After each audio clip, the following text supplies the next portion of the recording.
Welcome to another Walter Football video. I'm Charlie Campbell, Senior Draft Analyst. Before we get rolling here, I suggest you click into the settings here, speed it up to 1.25 or 1.5. All right, let's get into this week's mock draft. Here we are mid-October. This one went up October 15th, so let's get into it. First overall pick, I have the Jaguars taking Kayvon Thibodeaux, edge rusher from Oregon. Best player in the draft. If the Jags get this pick, expect them to try and move down, load up on picks to help rebuild that roster to a team that might want a quarterback prospect. That being said, moving down is always easier said than done. It's expensive to move up. You don't always have teams that are willing to pay the price. So if the Jags were forced to stick and pick, I think you take Thibodeaux. You pair him with Josh Allen. Now you have a couple of really good edge rushers. We'll see maybe Chason really develops well over the back half of the season, and then you could consider going a different route there. Or perhaps you trade Chason for another first-round pick or something like that. But either way, right now I would say Thibodeaux is the number one player in the draft, and if you're picking number one overall, you don't want to reach. So I think Thibodeaux to the Jags at this point. Second overall, I have the Lions taking Adam Anderson, outside linebacker, edge rusher from Georgia. This guy is really special. I mean, he is not caught on a lot in the media in terms of just how good a football player he really is. He is a dynamic, explosive edge rusher, just a lightning bolt off the edge. He produces a lot of sacks and really affects the quarterback, and he would be perfect in a 3-4 defense, which what Detroit runs. He's also developing physically. Watching him recently, I think his run defense is getting a lot better. He's really coming along. He had an impressive game against Auburn, watching that tape, and he defending the run. So I think his upside is just through the roof, and this guy can get after the quarterback, just natural quarterback hunter. And the Lions kind of need that engine, that guy in the front seven that makes big plays, helps the defense get off the field on third downs, and gets after the quarterback. So Anderson to the Lions, I think, would make a lot of sense for Detroit. Third overall, I have the Texans taking Matt Corral, quarterback from Ole Miss. Obviously, Deshaun Watson is on his way out. Maybe Davis Mills seizes the opportunity the rest of the year and gives them hope that he's the quarterback and they do something else. But at this point, I think they're looking for a new franchise quarterback. Corral, strong arm, accurate passer, dangerous runner, dual threat quarterback.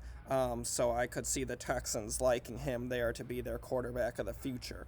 Fourth overall, I have the Jets taking Kyle Hamilton, safety from Notre Dame. The Jets have so many picks here in the first 2 days of the draft that they can afford to take an elite talent, the best player there at fourth overall in their high first rounder, and then go back to fill some needs like edge rusher and corner with some of their picks afterwards. But Hamilton is special, man. He is such a dynamic safety with his speed, his size, coverage ability. He's interchangeable. You can play him at strong safety, free safety, which is a really nice asset for how you match up with quarterbacks in terms of what you're going to line up pre-snap and do post-snap. Makes things much harder for them when you have interchangeable safeties. So Hamilton as a stud. I think that Marcus May could be on his way out with the Jets. Even if they kept him, having him and Hamilton would be a really nice tandem. So that's the direction I have the Jets going right now. Fifth overall, I have the Eagles taking Aiden Hutchinson, edge rusher from Michigan. Obviously, Brandon Graham is aging. Derek Barnett is entering free agency. They re-signed Josh Sweat, but even if Barnett comes back, you're still going to need a third guy to go and replace Brandon Graham. He can't play forever. So, but I wouldn't be surprised if they have some movement there and some guys are done with the team. So Hutchinson could be a replacement. Really good pass rusher. is adequate against the run, but needs to get stronger at defending runs coming downhill straight at him. He doesn't like that. He doesn't want a part of that. But in terms of using his speed to get upfield and athleticism and kind of instincts, he's good in the run defense in that regard. So, going away from his gap. But anyways, he's got really good potential to be a well-rounded NFL player, and he'd be a good pass rusher and help the Eagles. 6th overall, I have the Colts taking Derek Stingley, cornerback from LSU. Give them a number 1 corner. Indianapolis could use more cornerback upgrades, and I think Stingley would be a really good value for them, 6th overall. 7th overall, I have the Giants taking Evan Neal, left tackle from Alabama. I think he's better suited to play right tackle in the NFL. I've spoken with scouts who cover the Southeast, and they agree with that. They think that, sometimes you just see his feet kind of getting stuck. He's such a big body, and it's normal for a lot of these big-bodied guys, but he doesn't quite have, say, the feet, speed, athleticism of a Mekhi Becton, but he's a massive blocker. He's a road grader. It's hard to get around him. For his size, he has good speed and athleticism, but probably a better fit at right tackle in the NFL, which works for the Giants because they could use a replacement for Nate Solder, bookend to go with Andrew Thomas, and really help improve their run blocking for Saquon Barkley and doing a better job of protecting the quarterback. 8th overall, I have the Falcons taking Jermaine Johnson, edge rusher from Florida State. It's been really productive this year. Strong build guy, plays hard, makes a lot of tackles in the ground game, has been getting after the quarterback on a consistent basis. He's really having a nice season. Atlanta could use more defensive line talent and an edge rusher to go across from Dante Fowler. So I think Johnson would make sense for Atlanta. 9th overall, I have the Patriots taking Trent McDuffie, cornerback from Washington. Obviously, Stephon Gilmore's gone. He's playing with Carolina. J.C. Jackson's entering free agency. Getting a long-term number 1 corner could be a pressing need for the Patriots this offseason. 10th overall, I have the Eagles taking Tariq Castro-Fields, cornerback from Penn State. Give them a really good corner to pair with Darius Slay, help them in terms of matching up with the Cowboys and the Giants, with teams with these multiple receivers. The Giants, you got Galladay and Kadarius Toney coming on, and obviously the Cowboys have a fleet there. So I think it makes sense for Philly to continue to build up the talent in the secondary. 11th overall, I have the Dolphins taking Brandon Smith, linebacker from Penn State. Miami could use more talent in the middle of that defense, guy that can help defend the run and cover pass in the middle of the field, so I think Smith would make sense for them.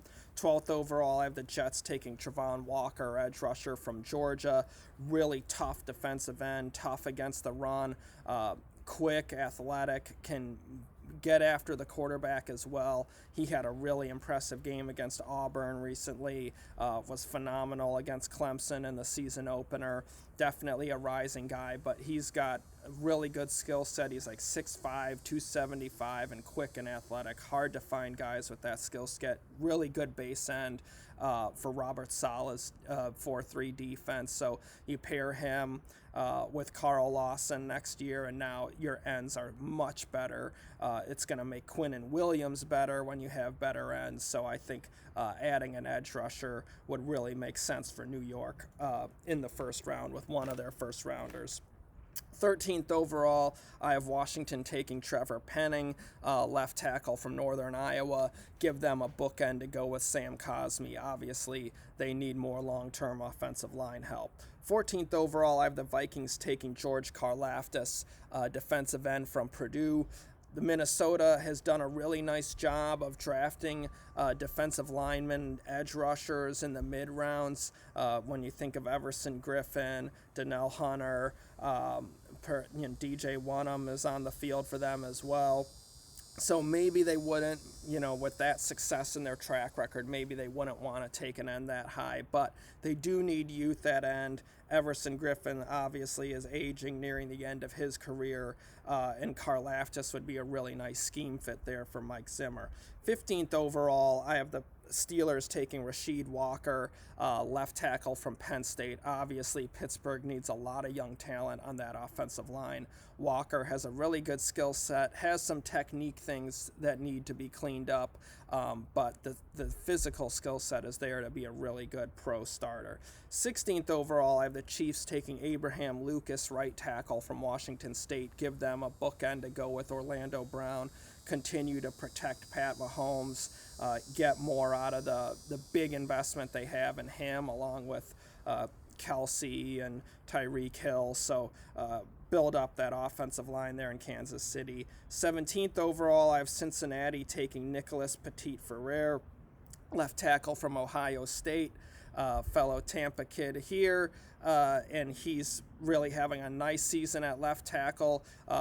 With his ability, they were able to kick Thayer Munford inside to guard, because Petit-Frere more natural as a left tackle, and I think he's a guy that's coming on well, and Cincinnati obviously could use more young talent, long-term talent to protect Joe Burrow. And the thing I love about taking a tackle for them is it allows them to kick Jonah Williams inside to guard or right tackle or even center, and Jonah Williams is so versatile. So now with one pick, you've upgraded your line at 2 spots. So I really think that after getting Jamar Chase last year, you come back and get offensive line help to go with them, and hopefully Jackson Carman develops well and becomes a starter. And now with Williams and Carman and this pick, you have a core bedrock for your offensive line to protect Joe Burrow. 18th overall, I have the Saints taking Jordan Davis, nose tackle from Georgia, big, quick, interior gap plugger. He's similar to a John Henderson, Albert Hainsworth kind of defensive tackle, but the Saints could use some more young talent on the inside of their defensive line. They've invested in the edge rushers. Sheldon Rankins is gone. They could use some more young talent on the inside of the line. 19th overall, I have the Titans taking Daniel Falele, right tackle from Minnesota. Obviously, they could use more offensive line help. Then they can move Dylan Redunds inside to guard, which I think is a better fit for them, but gives them a bookend to go with Taylor Lewan. 20th overall, I have the Broncos taking Ali Gay, edge rusher from LSU. There's a lot of talk that Von Miller might not be in Denver a whole lot longer. He's aging anyway. You can't plan on him playing forever. So you could take another edge rusher, even if Von Miller's coming back, rotate him, keep him fresh. Same thing with Bradley Chubb, and that just would make sense because it's similar to what Tampa Bay did with taking Joe Tryon last year when they had JPP and Shaq Barrett coming back, but guys that were veterans that could use a young guy to spell them, keep them fresh for 4 quarters. So similar kind of pick there for Denver. 21st overall, I have Carolina taking Darian Kennard, right tackle from Kentucky. Obviously, the Panthers need a lot of offensive line help. That's kind of a position that Matt Rule has neglected, or they've signed some kind of veteran journeyman, but they really haven't sunken in huge resources in terms of picks on the offensive line, and it's showing. It showed last year with Teddy Bridgewater, and it's showing this year with Sam Darnold. I think they were wise to extend Taylor Moton. That locks down one spot, but they need help elsewhere on the line. It's a lot of veteran journeymen who are just okay. They're fine against weaker opponents, but against a good opponent, they're allowing too much heat on Sam Darnold. They got to get a better line there for him. Kennard is big, athletic.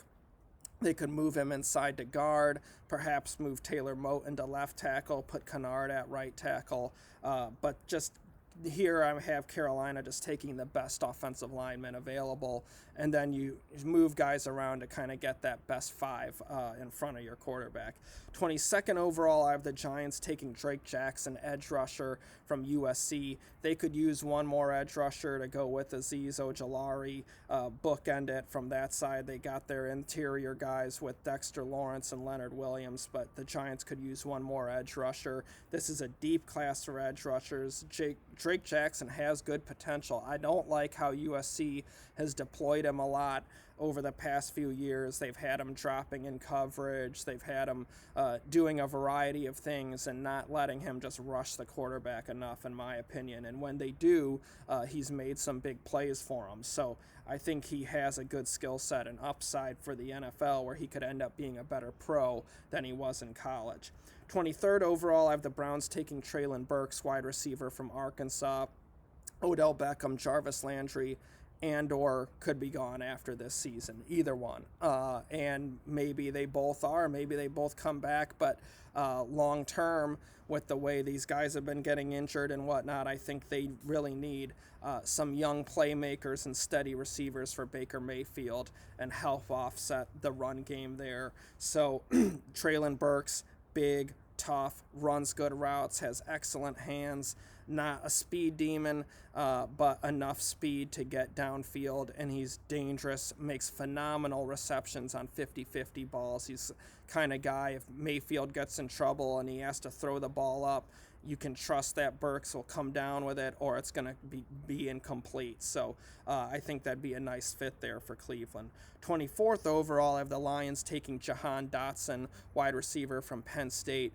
Give them a playmaker. Their receivers need a lot of talent and upgrades. Dotson is fast, explosive guy, really strong hands, really dynamic on leaping 50-50 grabs for a smaller receiver. A rare ability in that regard to go out and compete and outcompete defensive backs for the ball. I think he'd be a really nice addition for the Lions, help provide a deep threat, as well as being a guy that can uncover quickly for Jared Goff and get you some quick, easy completions.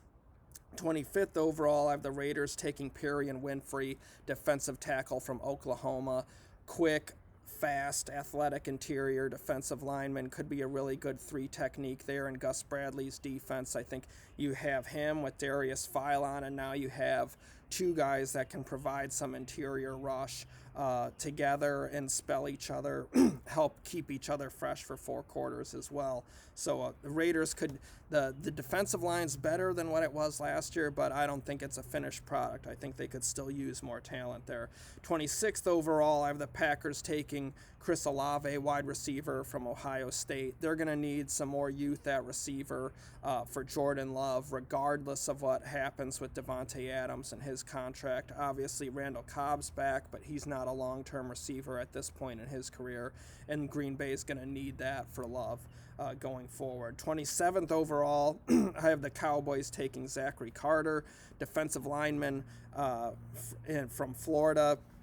He's kind of a end tackle, versatile player. You could play him at end on base down, move him inside to rush as a three technique in the sub package. I think that's a nice fit for Dallas. Help improve their run defense and their pass rush and give more versatility to that defensive line. 28th overall, I have the Ravens taking Kaiir Elam, cornerback from Florida. Really good cover corner, has some speed concerns, so that Combine 40 and Pro Day 40 will be important for him with scouts, but they like how he competes. They like the cover corner ability, just have concerns about him carrying verticals in the NFL and the speed issue. But the Ravens could use another corner given the age of Jimmy Smith. Marcus Peters' contract is another consideration as to maybe bringing in some more youth there to go with Marlon Humphrey. So Ravens do invest in the cornerback position. Wouldn't be at all surprised if they put some resources into getting more young talent there this offseason. And he's cheap, and you paid a big contract to Marlon Humphrey, so kind of helps balance that out. Salary cap-wise. 29th overall, I have the Bucs taking Isaiah Spiller, running back from Texas A&M. It'll be interesting to see if they bring back Leonard Fournette, Ronald Jones. Obviously, Gio Bernard's not a long-term back. All those guys entering free agency. So I wouldn't be surprised if Tampa Bay is looking running back again this year with possibly some young legs and a guy that can help keep Tom Brady safe and healthy in terms of a blocker. Spiller has shown some ability there, and as a receiver, he's been a really valuable weapon weapon as a receiver for Texas A&M this year, and he's a tough runner with a strong build and able to take on a big workload. 30th overall, I have the Chargers taking DeMarvin Leal, defensive end, defensive tackle from Texas A&M. I think his best fit would be as a 3 technique, but he can play end and tackle in the NFL. Same with like Carter, play him at end and rundowns, move him inside in the sub package. So I think this would be a good fit for versatility for the Chargers and help in terms of teams sending double teams to Joey Bosa. You got another guy that's quick and athletic and can go after the quarterback and beat some single blocks.